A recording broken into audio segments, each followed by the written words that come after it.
Okay, so the first thing is that there are two main divisions in product management. There is the new product development, that is the coming up with new products all the time.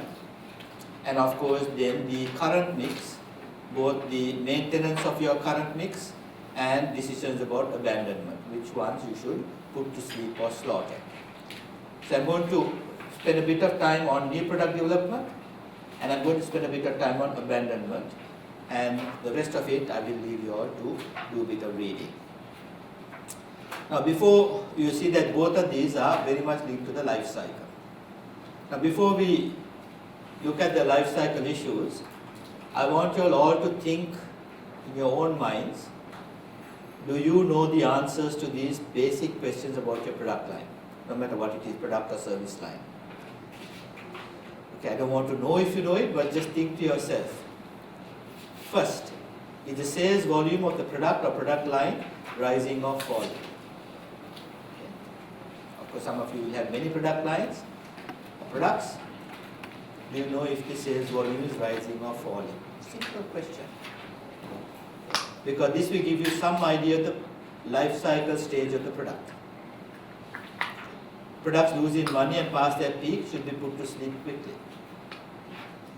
Variety reduction should be the key word here. Remember the reduction in complexity. The 80-20 rule, also known as Pareto analysis, is basically that 80% of your profits come from 20% of your products, or 80% of your losses come from 20% of your products, something that we saw in the Kanthal case.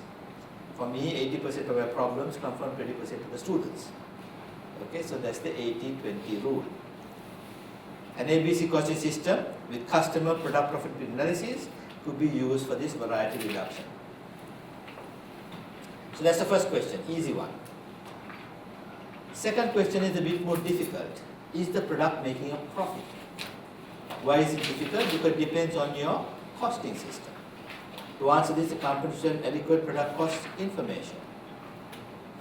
Marketing-oriented reports using ABC and segmental contributions that you saw earlier provide action-oriented information and resist temptation by managers with poorly performing products to put forward arguments or excuses that a product is over or undercosted. Often when you confront a manager that their product is losing money, the famous thing that they do is your costing system is all wrong. And it most likely is a true case if you're using a traditional costing system. So you've got to have good costing systems in place in this area. Another popular argument put forward is that it is a product that the company has had for years, and that if a few changes in the mix is done, it would again start making money. So this is the sentimentality argument. Okay, we should not get rid of this. It's a product we've always had. Remember that if a product cannot offer a distinct differential advantage, it is better to abandon it than spend limited resources trying to revive it. So question number 2. Question number 3, easier to answer. What are the product contributions to different products? Very, very important for short-term decision making. What are the product contributions? Remember, contribution is selling price minus variable cost. If product contributions are low, consider increasing selling prices if you can. If this is not possible, there's a long upward struggle to improve operational efficiency. So your value engineering, the Porter's cost leadership strategy, it's a long upward struggle, much easier to increase prices. But often salesmen are reluctant to do this. Because while a company battles to reduce manufacturing costs, it can be sure that the competitors are also looking at this area. Okay? A company's hard-won improvements in cost reduction may only keep it from losing more ground. If the contribution of a product that is not in a low contribution industry cannot be improved, it is better to abandon the product. Next question. Something after many of your hearts.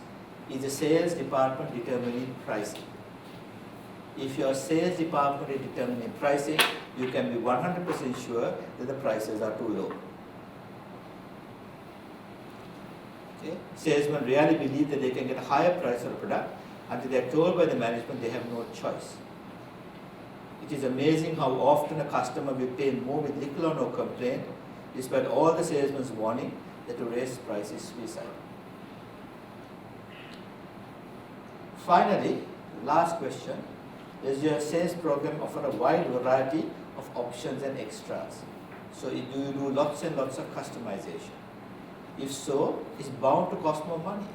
Customized products always cost more as to the cost of complexity.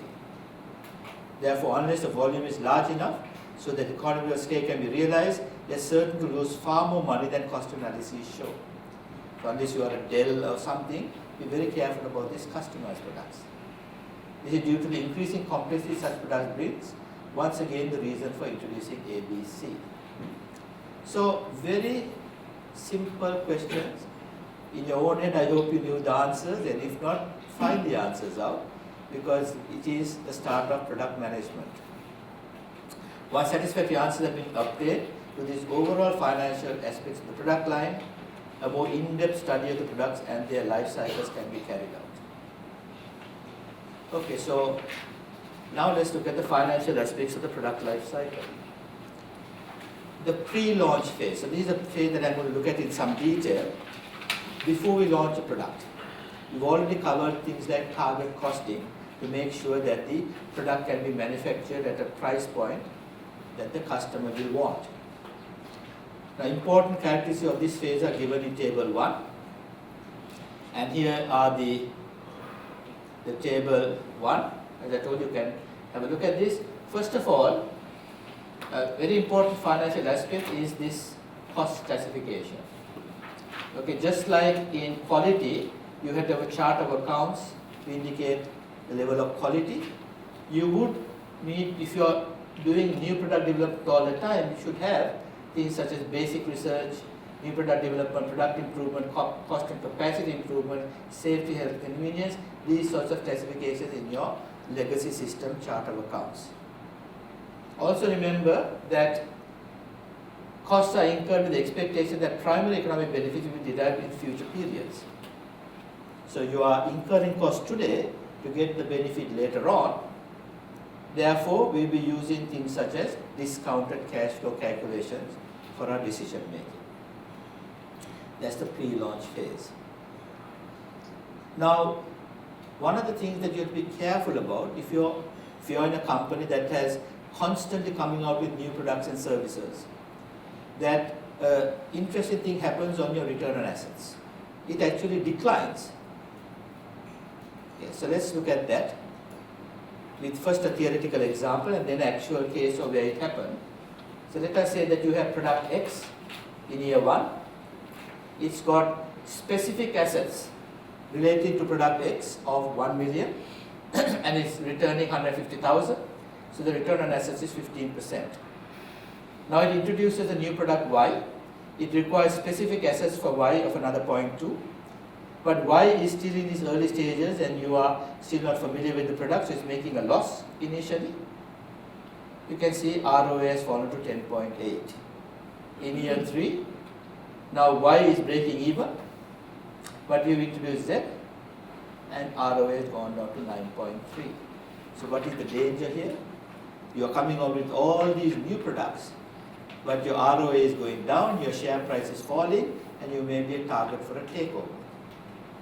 And this is exactly what happened at Cadbury's.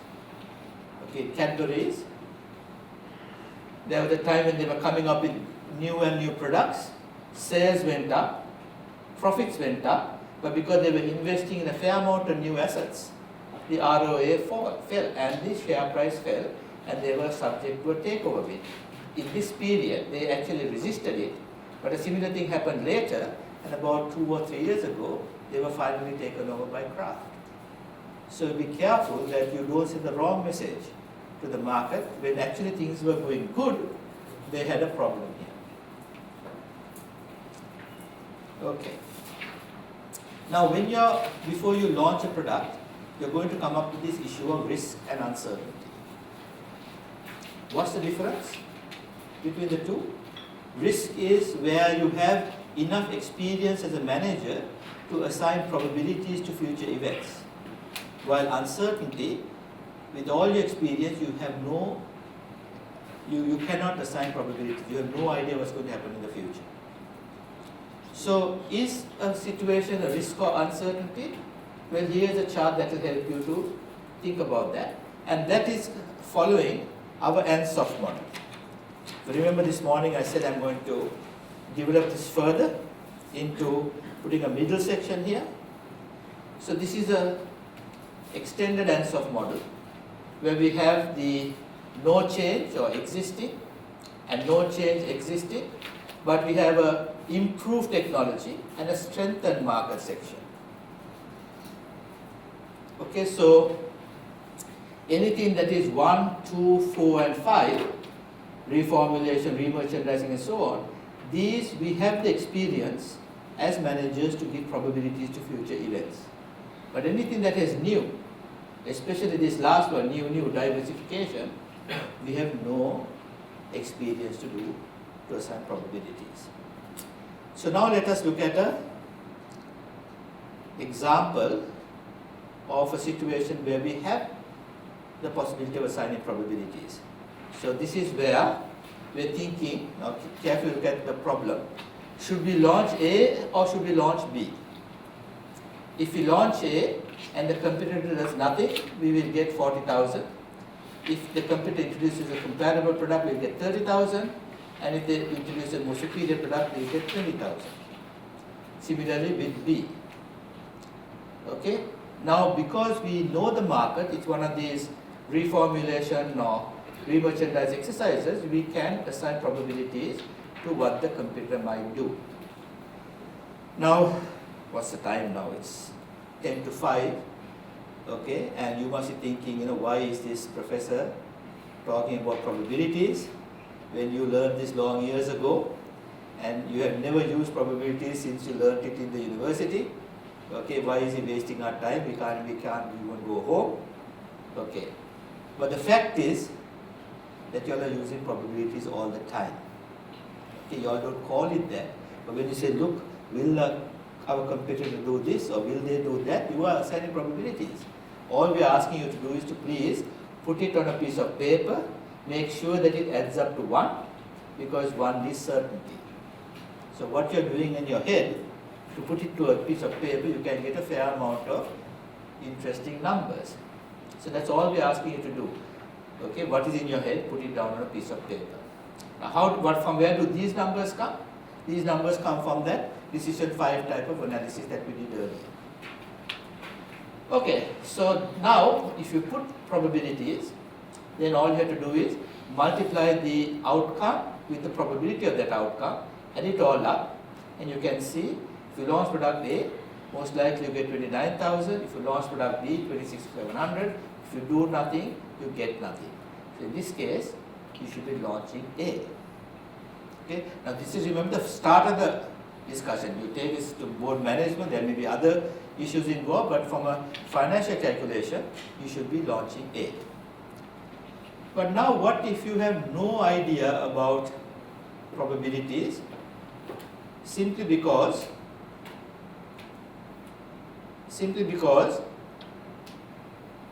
you're looking at something new.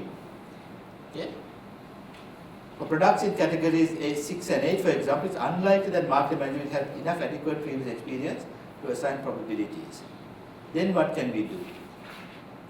Well, we can still do a payoff matrix. We can still say how much will they get if they do nothing, introduce a comparable product or a superior product, but we have no idea to assign probabilities. This is an area where you don't know what the competitor is going to do, you have no experience. So can we still make decisions? Yes, and this is where game theory comes in. Now I don't know how many of you remember watching the movie Russell Crowe in My Beautiful Mind. It's about a Nobel Prize winner called John Nash. Okay, he's the one who developed game theory, won a Nobel Prize, and later on went mad. Okay, there is very little difference between genius and madness. Okay, so when people say I'm a genius, I say no, next step is mad. So anyway, John Nash, interestingly, you can see in the movie, he was at Oxford or Cambridge. He later on went to Princeton, but he was in a pub. And he was with his friends, and they were thinking about the most difficult, unpredictable people on planet Earth, that is ladies. They're thinking about how to ask some ladies out for a date. Okay, very nice to depict in the movie. So there was this group of ladies. One was really drop-dead gorgeous, others were not bad. The friends all wanted the gorgeous lady. But John Nash said, no, that's not the strategy. Because we are all not good enough for her. We ask her, she's going to say no. Then we ask the second best, they will be upset that you asked the first best, and they will also say no. So the strategy is this: you must ignore the most beautiful girl. Ask the second best, right? She will be surprised. You didn't ask her, you asked me. She will say yes. So they went and put that strategy into play, and they got the girls to go out with them. So when John Nash was walking home, he thought, hey, if we can do this sort of negotiation with unpredictable behavior with ladies, can we do it for trade negotiations? Okay? So he got his PhD topic like that. It is a true story. So he developed game theory, which was used initially for trade negotiation with countries where you have no idea what the other country is going to do. Later on, the same theory was used for even things like thermonuclear warfare. Should we press the button first, or will they press the button? Probably they're doing it now with North Korea's shouting about a nuclear war. Okay, so game theory, when you have no idea what the other person is going to do, can you still make decisions? Well, essentially, Nash looked at two extreme situations.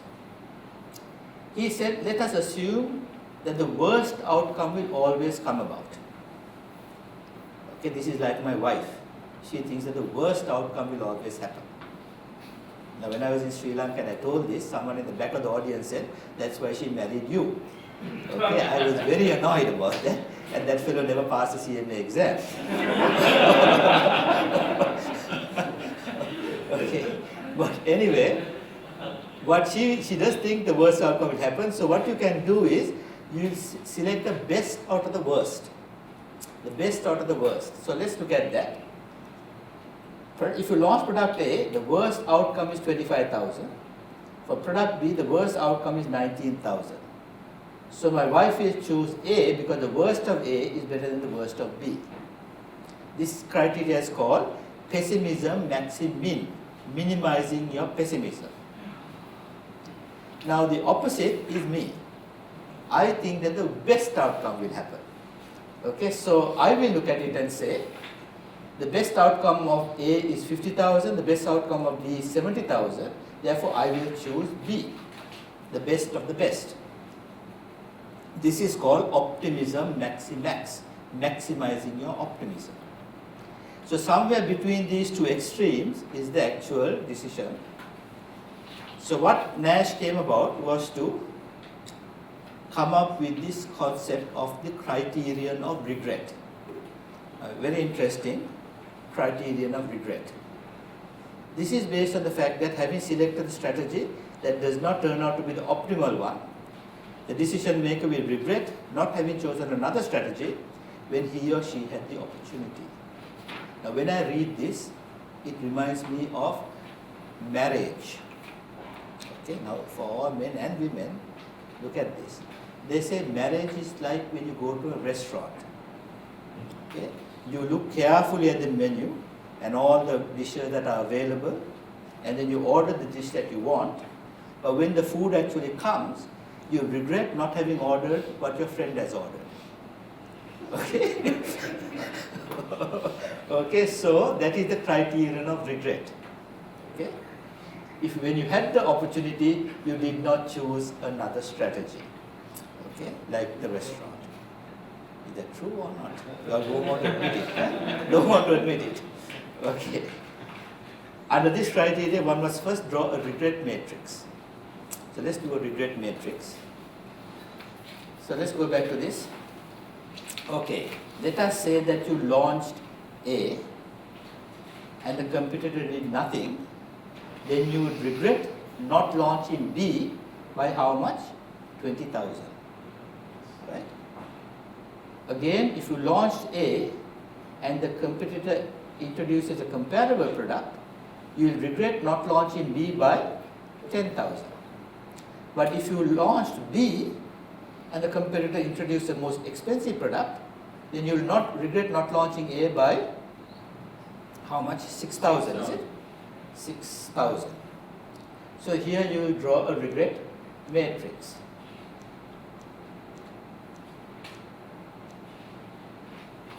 Okay. So you see 20,000, comparable product was 10,000, wasn't it? 10,000. Yeah, 10,000 and 6,000. Okay. So what you do is you add up the regret totals. So product B has a regret total of 30,000. Product B has only a regret total of 6,000. So we choose B, 6,000 versus 30,000. So this is game theory in a simplified format. It's a very, very useful way when you have no idea what the other side is going to do, especially in negotiations.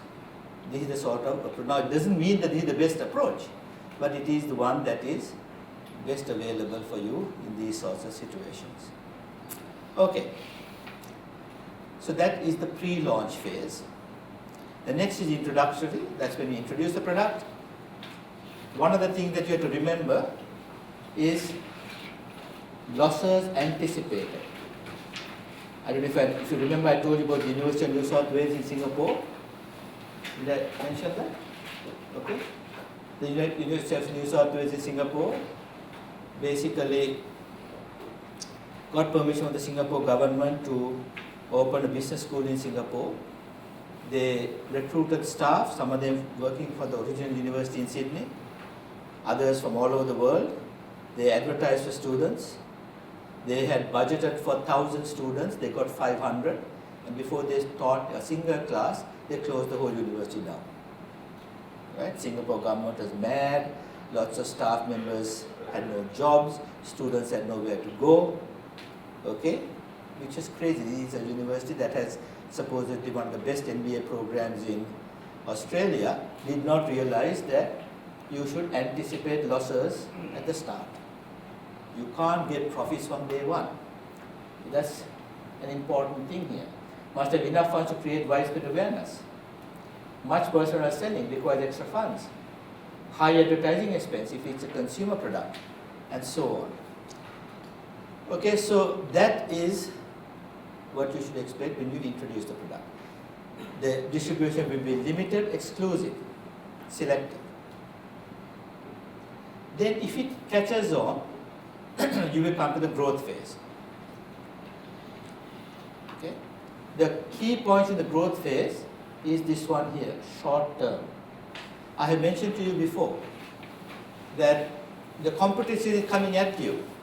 So one of the best short-term analysis tools is cost volume profit analysis. Okay? Cost volume profit analysis. You can see therefore heavy emphasis on the contribution approach, particularly spot rapidly trends by segment. That is the growth phase. Then the maturity phase, when volume peaks. So I'm going to read all this later, okay? Some budget consideration, advertising expenses mainly to hold market share. It's most likely a cash cow at this stage, so used to finance new products. You have to think about reinvestment. If it's a consumer product, what's going to be the next one? If differentiation is possible, could extend the life of the product. Capital investment will increase in the short and possibly the long run, so you might decide to do some market stretching. If differentiation is not possible, no capital investment should be made, and so on. Maturity phase. And then we have the decline phase. Okay? It is a real art to know when to withdraw a product from the market. Many companies are reluctant to phase out yesterday's breadwinner, so I'll spend a little bit of time on the decline phase. Sometimes due to not recognize the situation, and sometimes for sentimental reasons. So many companies don't even recognize that the product has reached the decline stage. Shrinking the number of dog products Our product lines is, however, usually the surest route to better profit and higher return on investment. Therefore, it is vital to obtain some indicator of the point at which you begin to enter the decline of the life cycle. Okay, so here are some of the financial aspects. I mean, really, you are choosing between what you should do. You should continue if you're not using valuable resources. Think about deletion. It reduces the cost of complexity. If you can make the product and get a little bit out of it, okay. Concentrate on market segments that are easy to reach, so you can focus. Some of the program may be declining in some places, but not in others, like the BlackBerry in Indonesia. You can focus on those markets, although it's declining everywhere else. Okay, so these are some of the considerations in the decline phase. Okay, so now let's look at some product abandonment approaches for the products in decline phase. It is very important to all of you, if you all don't have it, please do have it. You must have product review teams or service review teams. Okay? It has been suggested to appoint a high level and broadly representative management team which holds meetings at least once a year or more frequently depending on the industry, to set objectives and procedures for identifying weak products, evaluating them, and developing a phasing out program for product pruning. Can I ask you all, have you all got any of these in your companies? Analyzing every product at least once a year to see its profitability and its stage of the life cycle. You all have. Customer service. We have customer service. Customer people who look at that. Now in my university, we have this. Every single subject is looked at. Okay, if a subject is below 8 students for 2 years, it is no longer offered. Okay, things like that we have clearly looking at, is it valuable to have these products or services? So I think you all should really think about this one. Now one other thing that might help you in this decision is the contribution to resource ratio. It follows the ABC model over here. This approach has been proposed to assist in product abandonment decisions. A fully developed and updated cost accounting system, ideally based on ABC principles, is a critical requirement for such an approach. This one over here. It also relies upon marketing performance data for its inputs, like the Decision 5 spreadsheet that I showed you. Only costs and revenues for which an acceptable cause-effect relationship can be found or directly associated with the product or sales of a specific product are considered relevant to the analysis. So you have to have not only the costs or revenues that are definitely attachable, even the investment. Okay? So we are looking at the EVA method. Okay, so here is the calculation. Once you have identified the contribution that is applicable to a product and the use of resources by that product, you can calculate the CRR, net contribution of product A divided by the contribution of all products, that is divided by the use of resources of product A divided by the resources of all products.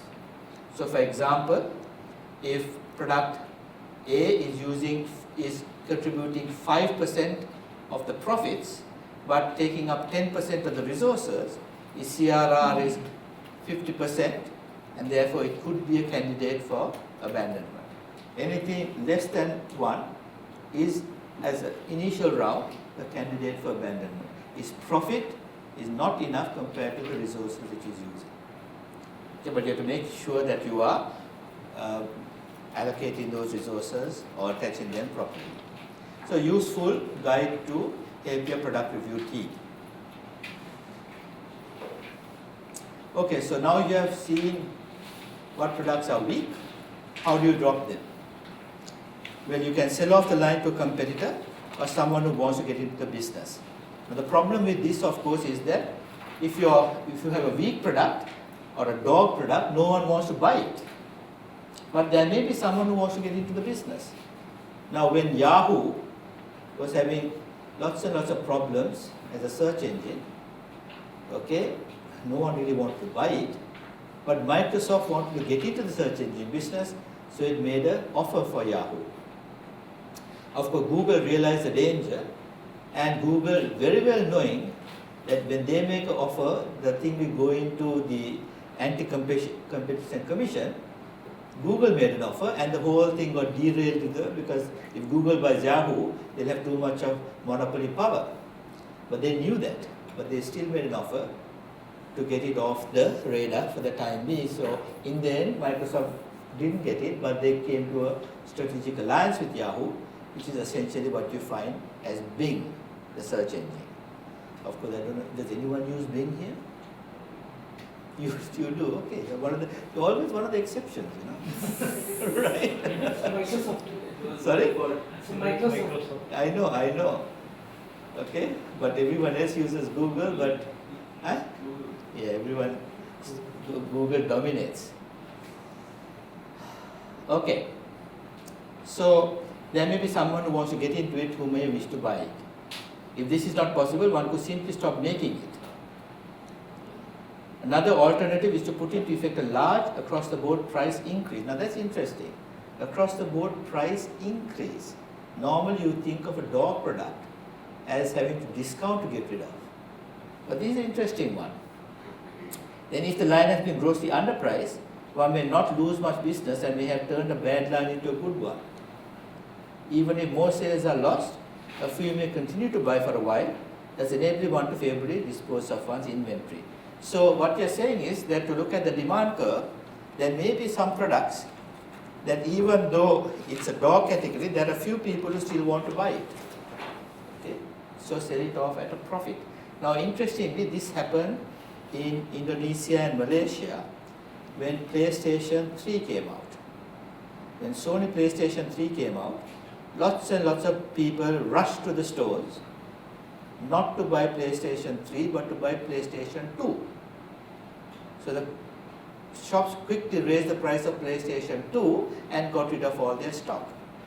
Why do you think they were going for PlayStation 2? Any techno guys here? Because PlayStation 2 had all the possibilities of all the copy games, while PlayStation 3 didn't. Okay, so they quickly want to grab the PlayStation 2. So you can see there may be some attribute that still is useful for customers. Okay, so that's the example like what's happening with BlackBerry in Indonesia, because the BlackBerry Messenger is virtually free over there. It's hugely popular. Okay, consequence of dropping a product line. The loss of contribution, of course, is a problem, but then there are so many other hidden benefits. The debtors in the line turn to cash. The purchase of raw material and direct labor is stopped. This saves even more cash. The personnel working on the line are transferred or made redundant, except those needed for the final salvage operation, saving more cash. Total operation becomes less complex and more savings happen. The machinery may be sold for second-hand value or scrap, and both cash and space are free. So these are all these complexity costs that I'm talking about. Total operation becomes less complex as well. And all of that may well be better than the loss of contribution. Okay, so that is some issues on abandonment. Now, there's a big example in your notes. If you can turn and get to this area of packaging.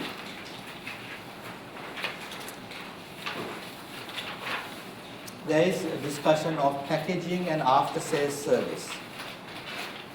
Both these are what is called the augmented product. Something extra that you get with the product.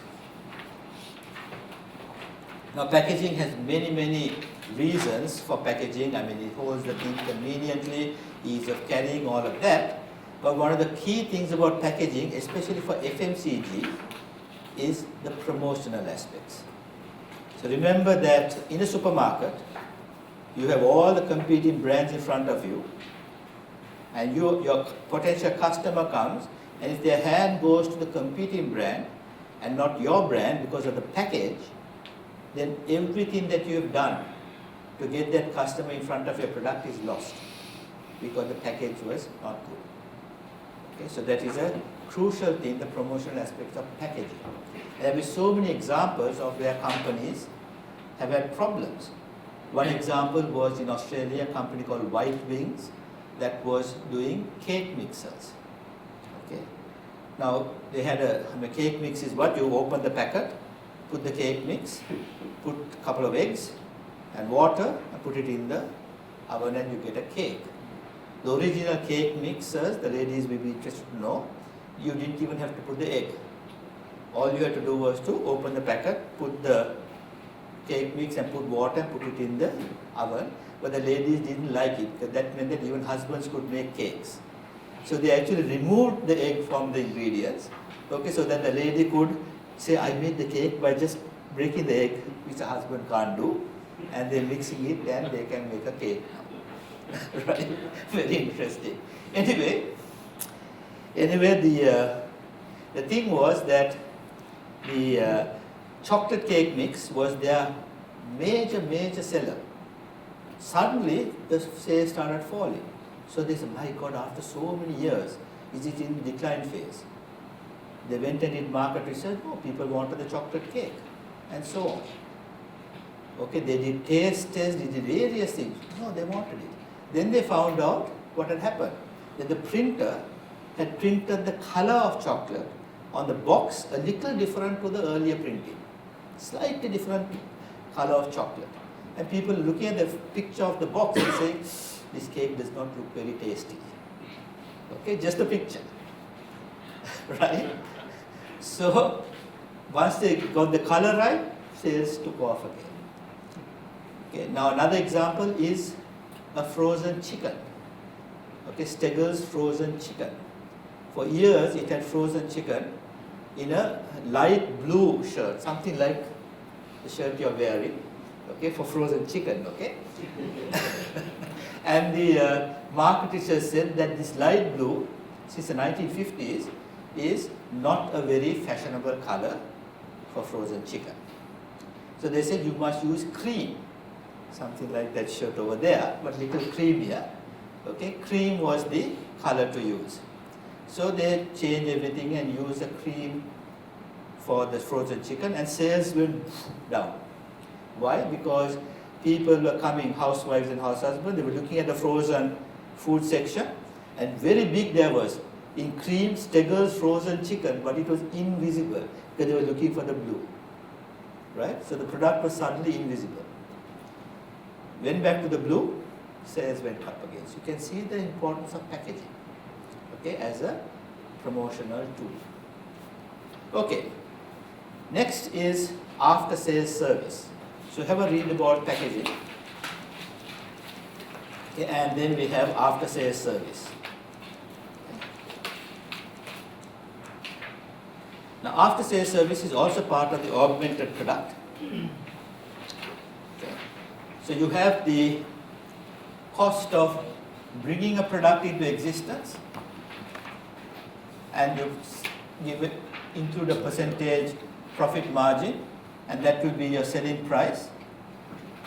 But for the customer, they will also be a bit concerned about costs of the servicing and spare parts and so on after they purchase it, as after sales service. So what do some companies do? They actually, because this price may be high, they reduce this price to make the sale, but collect their money by pricing the components, spare parts and servicing at a higher price. Others do the opposite. They actually give you 5 years warranties and all of these things by incorporating the price of these warranties into the price of the product and making this much cheaper. BMW in Australia has gone really very far in this. Their spare parts and after sales service is the cheapest, cheaper than Ford and everything. But what do? They put the price of what they are going to spend there into the cost of the car. Now you might think that is crazy, because that means the purchase price of a BMW will be very expensive. not a problem. It's a prestige product. People want to pay more. Okay? Price is indicator of quality, price exclusivity. So they pay more here, but have the risk reduction of having a low after-sales service. Now today I think over in Dubai, the price of spare parts and so on from BMW is extremely expensive. Is that correct? Yeah. Yes, sir. So they have done separate there. But if you buy a new car Yes. from the agent, Yes. they will give you 5 years service, warranty, everything. And spare parts, everything. Everything. Yeah. You don't have to pay one. Yes, that's what they have put it over here. Yeah. Exactly. But 5 years with the 100. Yes. 100,000. Yes, 5 years or 100,000. Always or 100,000. Yes, 20 years or 100,000. Okay, no problem. Okay, so this is after sales service.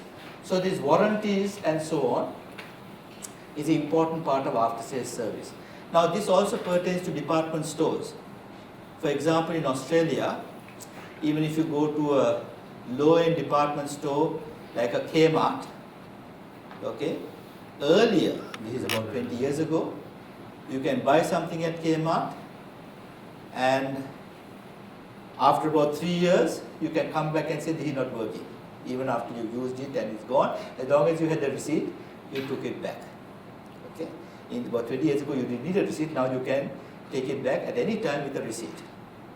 So people essentially, especially certain ladies, will buy a dress for a party, okay, use it and come back sometimes next on Monday morning, but often 3-6 months later saying this doesn't fit. You can see it all frayed and everything, but it doesn't fit. Now the people are told, we know that they have worn it, don't ask any questions, accept it and give the money back. So what they are saying is, there are some what we call free riders. These are people who ride the bus without a ticket. There will be some free riders who take opportunity of this, sort of accepting without any question, but the majority of people are not free riders. They will return it only if there is a problem. Okay, so in Australia, you have this sort of thing. Now in Sri Lanka, India and so on, we can't do that because everyone is a free rider. Okay, everyone is a free rider, so you will have impossible to have any business if you do the same thing in Sri Lanka. So that is the difference. It all depends on the competition, what the competition is offering, okay, that you provide the after-sales service.